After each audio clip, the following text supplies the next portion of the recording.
আসসালামু আলাইকুম রহমতুল্লাহ। গ্রাম লাগে ইউটিউব চ্যানেলে আপনাকে স্বাগতম। আজকে আপনাদের দেখাবো আমাদের শীতকালীন ফসলে আমাদের এলাকার কৃষকরা বালুর মধ্যে কিভাবে লাল শাক এবং পাঁচ দাঁড়া এই সবজিগুলো করতেছে। প্লাস হচ্ছে এই সবজিগুলো কিভাবে করতেছে এবং কতটুকু হয়েছে সেটা আপনাদেরকে দেখানোর ট্রাই করবো। আমাদের চ্যানেলটি সাবস্ক্রাইব করে পাশে থাকুন। তো এখানে যে দেখতে পাচ্ছেন এগুলো হচ্ছে আপনার লাল শাক। হ্যাঁ, এখানে লাল শাক এই বীজগুলো ছিটানো হয়েছে, দিক দিয়ে সবজি করা হয়েছে। পরবর্তী এখন ছোট ছোট এতে গিয়ে আপনার মরিচের চাষ করা হয়েছে। আর লাল শাক এবং দারা শাকগুলো আপনাদেরকে দেখাবো।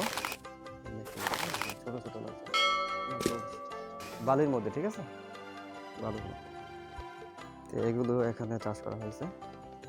এই লাল শাকগুলো আপনাদেরকে এখন দেখাবো।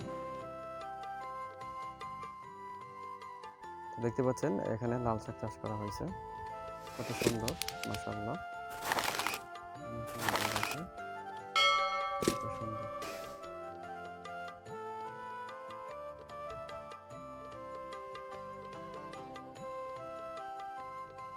তো এই লাল শাকগুলো আপনার বালির মধ্যে হয়েছে, তো কতটা সুন্দর আপনারা দেখলেই বুঝতে পারবেন।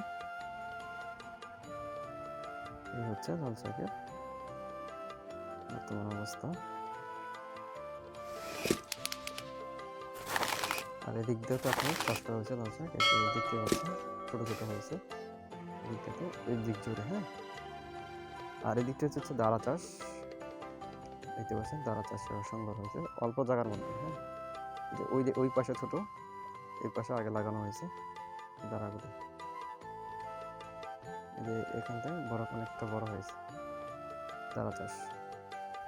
তো আপনারা যারা আপনাদের বাড়ির আঙিনায় এই ধরনের বালি আছে, বালির জন্য আসলে বসে থাকে না, কষ্ট করলে অবশ্যই আল্লাহ তাআলা এই ফলাফল দান করে। তো দাঁড়া শাকগুলো কত সুন্দরটা আপনারা নিজেরই বুঝতে পারছেন। বাজারে সবজির চাহিদা অনেক প্রচুর এই সিজনে।